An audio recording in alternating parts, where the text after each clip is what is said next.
Assalamualaikum warahmatullahi wabarakatuh. Selamat pagi semuanya. Yang terhormat kepada Ibu Siti Nurbaya, MSI, dan teman-teman sekalian yang saya hormati pula.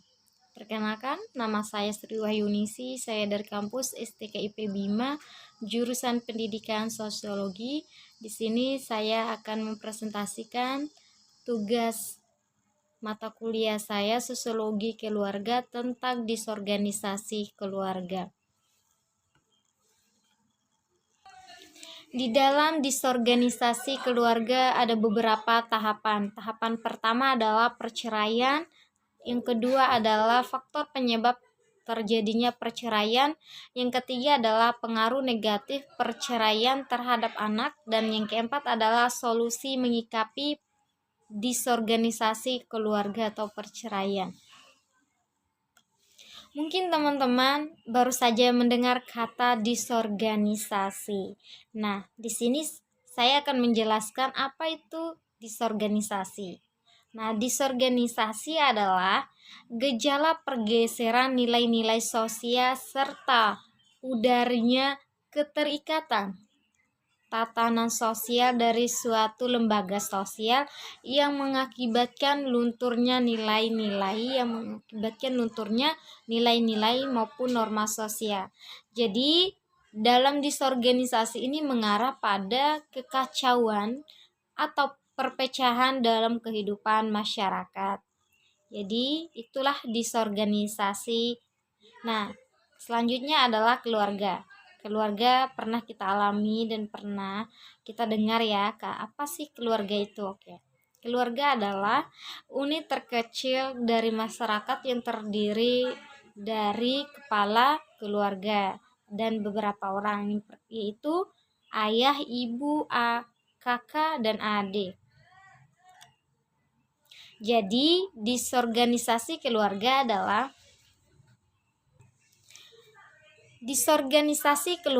adalah suatu bentuk ketidakharmonisan dalam keluarga sebagai suatu unit masyarakat terkecil yang disebabkan oleh adanya kegagalan masing-masing anggota keluarga dalam melaksanakan tugas dan kewajiban sesuai dengan status dan perannya masing-masing.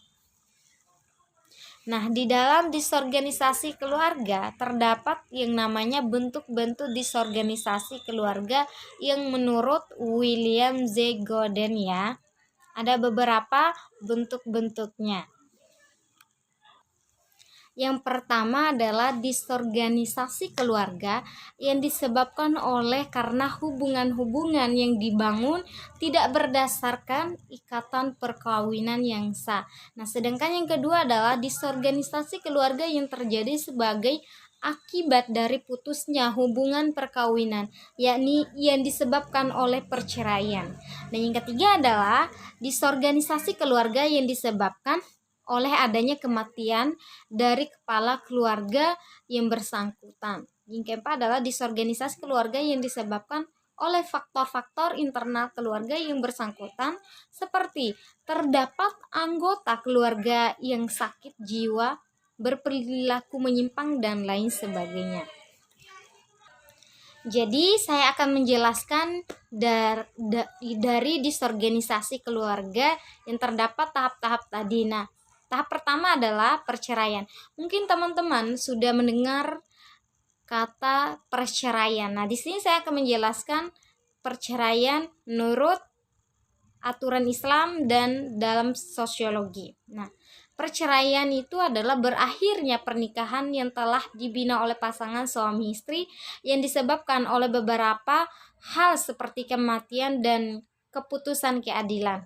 Jadi, menurut aturan Islam, perceraian diibaratkan pembedahan yang menyakitkan. Manusia yang sehat akalnya harus menahan sakit akibat lukanya.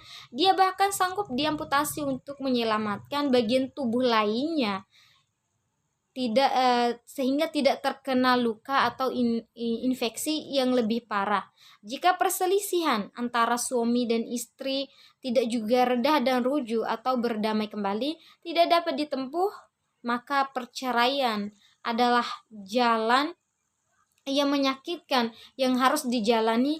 Itulah alasan mengapa jika tidak dapat rujuk lagi maka perceraian yang diambil. Nah, dalam sosiologi terdapat teori pertukaran yang melihat pernikahan sebagai suatu proses pertukaran antara hak dan kewajiban serta penghargaan dan kehilangan yang terjadi antara sepasang suami istri. Karena pernikahan merupakan proses integrasi dan individu yang hidup dan tinggal bersama. Sementara latar belakang sosial budayanya, keinginan serta kebutuhan mereka berbeda, maka proses pertukaran dalam perkawinan ini harus senantiasa dirundingkan dan disepakati bersama. Nah, tahap yang kedua adalah faktor penyebab perceraian. Ada 6 faktor penyebab perceraian. Yang pertama adalah perbedaan prinsip. Nah, di dalam perbedaan prinsip ini sering digunakan oleh pasangan suami istri ketika bercerai. Masalah prinsip ini biasanya berkaitan dengan agama, karir, anak, dan perbedaan lainnya. Nah, teman-teman bisa melihat pada gambar di samping ini. Nah, bisa teman-teman lihat sesuai apa yang saya jelaskan tadi, yaitu yang berkaitan dengan agama, karir, dan anak tadi, dan itu adalah bagian dari perbedaan prinsip. Nah, yang kedua adalah kekerasan dalam rumah tangga. Masalah kekerasan dalam rumah tangga juga menjadi salah satu penyebab pasangan suami istri bercerai. Nah, kekerasan fisik merupakan faktor utama kenapa istri atau suami menggugat cerai pasangannya. Nah, teman-teman bisa melihat pada gambar di samping ini, teman-teman bisa melihat bagaimana suatu suami istri melakukan suatu kekerasan fisik, lebih-lebih di depan anak-anak yang masih di bawah umur. Itu sangat mempengaruhi sekali pada psikologis anak, pada sosial, dan pada pendidikan dan pembentukan kepribadian anak. Dan faktor yang ketiga adalah keadaan ekonomi. Nah, tingkat kebutuhan ekonomi pada zaman sekarang ini menuntut suami sebagai orang yang bertanggung jawab untuk memberi nafkah harus bekerja lebih tekun untuk memenuhi kebutuhan ekonomi keluarga. Tidak hanya suami, bahkan istri juga terkadang bekerja untuk membantu suami. Keadaan tersebut seringkali menimbulkan perselisihan antara pasangan, terlebih apabila suami tidak memiliki pekerjaan. Teman-teman bisa melihat pada gambar di samping ini. Di samping ini kita bisa melihat suami istri lagi melakukan melakukan perselisihan yang berkaitan dengan keadaan ekonomi, masalah pekerjaan, dan lain sebagainya. Faktor yang keempat adalah perselingkuhan. Perselingkuhan seringkali terjadi karena baik dari pihak istri atau suami mengabaikan peranan kesetiaan dan kepercayaan dalam kehidupan mereka. Teman-teman bisa melihat pada gambar di samping ini. Nah, di sini kita bisa melihat bagaimana sikap suami istri yang mengabaikan peranan kesetiaan dan kepercayaan dalam rumah tangga mereka sendiri. Dan yang kelima adalah komunikasi. Ternyata komunikasi juga ini bisa berakhirnya suatu rumah tangga atau perceraian. Kok bisa ya komunikasi bisa berakhirnya perceraian? Bisa. Nah, komunikasi ini merupakan salah satu hal yang harus diperhatikan oleh suami istri. Komunikasi yang intensif akan membuat ikatan keluarga menjadi harmonis dan terjalin kuat. Namun sebaliknya, jika komunikasi tidak diperhatikan akan menimbulkan masalah, bahkan menyebabkan terjadinya perpecahan. Jadi, dalam komunikasi, dalam suatu masalah, selesaikan masalah dengan secara baik. Berkomunikasilah dengan baik, jangan menyelesaikan kepada kedua orang tua dan lain sebagainya, karena itu sangat mempengaruhi dan akan menimbulkan suatu masalah. Nah, teman-teman bisa melihat pada gambar di samping ini, di mana di sini mertuanya mengurus campurkan rumah tangga anaknya, karena anaknya sudah memberitahukan dan menceritakan masalahnya yang berkaitan dengan rumah tangganya seperti apa, lalu mertuanya mengurus campurkan masalah rumah tangganya. Baiklah, yang keenam adalah ketidakharmonisan dalam rumah tangga. Alasan tersebut di atas adalah alasan yang paling kerap dikemukakan oleh pasangan suami istri yang akan bercerai. Ketidakharmonisan bisa disebabkan oleh berbagai hal yang lain, yaitu krisis keuangan, krisis akhlak, dan adanya orang ketiga. Nah, teman-teman bisa melihat pada gambar di samping ini. Samping ini adalah suatu tingkah laku atau perilaku suami istri dalam melakukan perselisihan dan melakukan tindakan ini di depan anak-anaknya. Itu sangat mempengaruhi sekali pada psikologis anak, pada pembentukan kepribadian anak, dan pada pendidikan anak. Itu sangat mempengaruhi sekali karena anak masing-masing di bawah umur itu akan lebih menirunya ya. Nah, tahap yang ketiga adalah pengaruh negatif perceraian terhadap anak. Kasus perceraian, apapun alasannya, merupakan hal terburuk bagi anak. Anak tidak akan dapat lagi menikmati kasih sayang orang tua mereka secara bersamaan, yang merupakan hal terpenting bagi pertumbuhan mentalnya. Tidak jarang pecahnya rumah tangga mengakibatkan terlantarnya pengasuhan anak. Itulah sebabnya dalam ajaran Islam perceraian harus dihindarkan sedapat mungkin. Bahkan merupakan perbuatan yang paling dibenci oleh Allah Subhanahu wa taala. Bagi anak-anak yang dilahirkan, perceraian orang tuanya merupakan hal yang akan mengguncang kehidupannya dan akan berdampak buruk bagi pertumbuhan dan perkembangan, termasuk pengaruh besar terhadap pendidikannya. Sehingga biasanya anak-anak adalah pihak yang paling menderita dengan terjadinya perceraian orang tua. Teman-teman bisa melihat pada gambar di samping ini ya.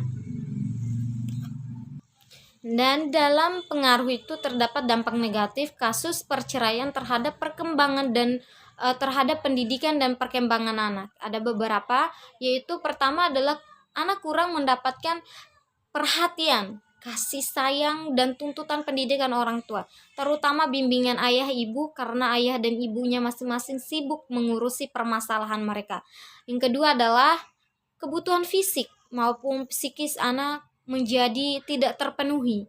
Keinginan dan harapan anak-anak tidak tersalurkan seutuhnya. Dan yang ketiga adalah anak-anak tidak mendapatkan latihan fisik dan mental yang sangat diperlukan untuk hidup susila. Mereka tidak dibiasakan untuk disiplin dan kontrol diri yang baik. Selanjutnya adalah yang keempat, ada perceraian orang tua diperkirakan dapat mempengaruhi prestasi belajar anak. Memperhatikan pendidikan anak bukan hanya sebatas memenuhi perlengkapan belajar anak atau biaya yang dibutuhkan, melainkan memberikan bimbingan dan pengarahan serta motivasi kepada anak agar anak berprestasi dalam belajar. Nah, selanjutnya yang kelima adalah perceraian yang dapat meningkatkan kenakalan anak-anak, meningkatkan jumlah anak-anak yang mengalami gangguan emosional, mental, penyalahgunaan obat bius dan alkohol di kalangan anak-anak belasan tahun, serta anak-anak perempuan muda yang menjadi ibu di luar nikah. Nah, selanjutnya adalah mempengaruhi pembentukan kepribadian anak. Dalam pembentukan kepribadian anak, faktor yang paling menentukan adalah keteladanan orang tua. Proses sosialisasi oleh anak dilakukan dengan cara meniru tingkah laku dan tutur kata orang-orang dewasa yang berada dalam lingkungan terdekatnya. Nah, selanjutnya adalah tahap yang terakhir atau yang keempat ya, yaitu solusi menyikapi disorganisasi keluarga atau perceraian. Yang pertama adalah dalam kehidupan berumah tangga tentunya tidak lepas dari permasalahan-permasalahan yang terjadi. Namun sebesar apapun suatu masalah pasti akan menemukan titik terang dalam menyelesaikan masalahnya. Perceraian bukanlah satu-satunya jalan dalam menyelesaikan masalah yang terjadi dalam keluarga. Perceraian mempunyai dampak yang tidak baik untuk anak, karena perceraian berarti terputusnya keluarga karena salah satu atau kedua pasangan memutuskan untuk saling meninggalkan sehingga mereka berhenti melakukan kewajibannya sebagai suami istri. Sebelum menjalani perceraian, orang tua hendaknya benar-benar memikirkan psikologi anak dan akan mengalami perubahan secara dramatis dalam kehidupannya. Memikirkan permasalahan yang terjadi dan mencari solusi yang tepat merupakan langkah yang baik yang dapat dilakukan oleh orang tua. Namun jika perceraian terjadi, maka kedua orang tua harus siap menerima konsekuensi yang akan terjadi terhadap anak mereka. Yang kedua adalah jika perceraian sudah terjadi, hal yang pertama harus dilakukan oleh orang tua adalah menerangkan kepada anak-anak kenapa perceraian itu terjadi. Anak-anak perlu diberi kejelasan mengapa perceraian itu terjadi, bukan karena orang tua tidak sayang atau tidak memperdulikan mereka. Di waktu yang sama, hubungan erat dan perhatian terhadap anak harus tetap dijaga dan diperhatikan dengan cara ini. Dengan cara ini, tidak akan ada anggapan-anggapan negatif pada anak. Selain itu, orang tua pun harus tetap menjaga hubungan baik meskipun sudah bercerai. Artinya tidak ada lagi perselisihan yang berlanjut sehingga anak tidak segan untuk tetap menjalin hubungan baik dengan orang tua atau tidak membenci salah satu kedua orang tua. Begitu juga dengan hasil belajar atau prestasi anak harus senantiasa mendapatkan perhatian kedua orang tua walaupun telah berpisah. Mungkin itu saja yang bisa saya sampaikan dari tugas mata kuliah Sosiologi Keluarga tentang disorganisasi keluarga ini.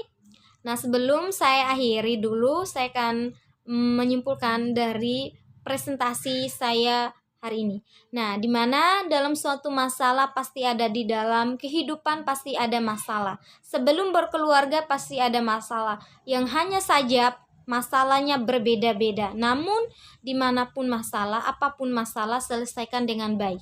Jangan menyelesaikan masalah dengan pertumpahan darah, perceraian dan lain sebagainya. Itu bukan jalan satu-satunya untuk menyelesaikan masalah. Tapi itu jalan yang paling dibenci oleh Allah Subhanahu wa taala dan sangat berdosa bagi kita jika kita menyelesaikan masalah dengan cara seperti itu.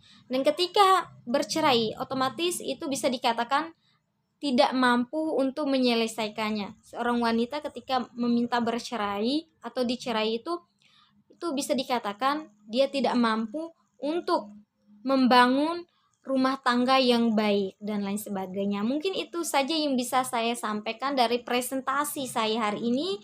Saya Sri Wahyuningsi. Saya akhiri dengan membaca hamdalah alhamdulillahirabbil alamin billahi fisabilillah fastabiqu khaira. Wassalamualaikum warahmatullahi wabarakatuh.